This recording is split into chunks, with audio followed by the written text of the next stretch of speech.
जी, तो हम डिस्कस कर रहे थे कॉम्प्लेक्स नंबर्स को। कॉम्प्लेक्स नंबर्स को अब हम ऑर्डर पेयर की फॉर्म में भी लिख सकते हैं। ऑर्डर पेयर किसका होगा? Order pair of real numbers. ठीक है, किस तरह से हम इसको लिखेंगे कि सपोज हमारे पास सी कोई सेट है जो कि ऑर्डर पेयर बन रहा है रियल नंबर्स का रियल नंबर्स के साथ। ठीक है, आर क्रॉस आर के साथ। तो वो जो है वो सेट सी जो है वो कब कॉम्प्लेक्स नंबर होगा? अगर ये सेट ए बी और दूसरा सी डी, अगर हम इन दोनों को इक्वल करें तो ये इम्प्लाई करता है कि ए इक्वल है सी के एंड बी इक्वल है डी के। ठीक है, और अगर हम इन दोनों को ऐड करें तो ए सी में ऐड होगा और बी डी में ऐड होगा। सेम जिस तरह से वो हमारे पास कॉम्प्लेक्स नंबर में हम ए प्लस अयोटा बी लिख रहे थे, तो हमने अयोटा ये जो सेकंड नंबर पे जो भी होगा, इसका मतलब है कि ये हमारे पास इमेजिनरी पार्ट है, इसके साथ अयोटा ही है। लेकिन चूंकि हम इसको ऑर्डर पेयर की फॉर्म में लिख रहे हैं, हम अयोटा को साथ नहीं लिखेंगे। ठीक है, now third property, if k is any real number then k into a b is equal to के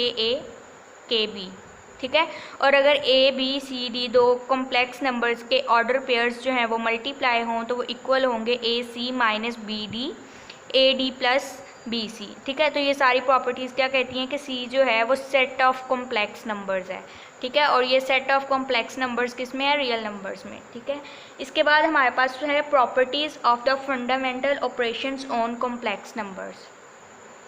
तो हमारे पास फंडामेंटल ऑपरेशंस थे कॉम्प्लेक्स नंबर्स पे। इसमें हमारे पास क्या है कि अगर भी हमारे पास कॉम्प्लेक्स नंबर है ऑर्डर पेयर की फॉर्म में, ऑर्डर पेयर ए बी की फॉर्म में, ठीक है, ए बी की फॉर्म में, तो उसके हमारे पास जो है वो बेसिक जो वो रियल नंबर्स की प्रॉपर्टीज़ थी वो किस तरह से इसके ऊपर अप्लाई होंगी। रियल नंबर्स की क्या प्रॉपर्टीज़ थी कि उसकी एडिटिव आइडेंटिटी क्या बन रही है, उसका एडिटिव इन्वर्स क्या बन रहा है, मल्टीप्लिकेटिव आइडेंटिटी क्या है, मल्टीप्लिकेटिव इन्वर्स क्या है, तो हम वो डिस्कस करेंगे। ठीक है, तो ए बी अगर हमारे पास कॉम्प्लेक्स नंबर है तो उसका एडिटिव आइडेंटिटी 0 0 ही है। ठीक है, 0 0 को हम इसमें ऐड करेंगे तो वो नंबर वही रहेगा। ठीक है, उसके बाद हमारे पास इसका additive inverse A B complex number का है माइनस ए माइनस बी। ठीक है, अगर हम ए बी को ऐड करेंगे माइनस ए माइनस बी में या माइनस ए माइनस बी को ऐड करेंगे ए बी में, तो हमारे पास एडिटिव आइडेंटिटी जो है वो इसका रिजल्ट बनेगा। इसका मतलब इसका एडिटिव इन्वर्स हमारे पास क्या है? माइनस ए माइनस बी।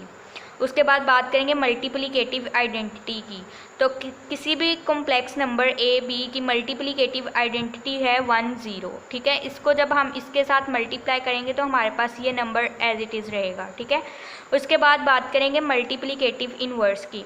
तो कोई भी non zero complex number A B, ठीक है, इसके लिए कंडीशन क्या है कि ये नॉन ज़ीरो है। ये मैं बात बताती हूँ कि नॉन ज़ीरो की बात क्यों की है। जो भी मल्टीप्लिकेटिव इन्वर्स नॉन ज़ीरो होगा उसका जो भी कॉम्प्लेक्स नंबर नॉन ज़ीरो होगा उसका मल्टीप्लिकेटिव इन्वर्स जो है वो एग्जिस्ट करेगा, और वो क्या किसके इक्वल होगा? A over a square plus b square minus b over a square plus b square. ठीक है, ये वही बात होगी, ये एक कॉम्प्लेक्स नंबर ही है अगेन, और इसके साथ सेकंड पार्ट के साथ अयोटा ही है, लेकिन चूंकि ये ऑर्डर पेयर की फॉर्म में अयोटा नहीं लिख रहे।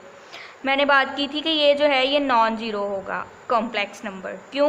क्योंकि अगर ये कॉम्प्लेक्स नंबर ज़ीरो हो जाएगा तो डिनोमिनेटर जो है वो हमारे पास ज़ीरो बन जाएगा और इसका आंसर जो है वो इन्फिनिटी आ जाएगा। ठीक है, तो ऐसा पॉसिबल नहीं हो सकता, तो इसलिए ये एक नॉन ज़ीरो नंबर ही होगा। इसमें भले अब कोई ऐसा कॉम्प्लेक्स नंबर हो जिसमें ए पार्ट ज़ीरो हो या बी पार्ट ज़ीरो, तो भी वो हमें एक कॉम्प्लेक्स नंबर ही देगा, नॉन ज़ीरो कॉम्प्लेक्स नंबर ही देगा। ठीक है।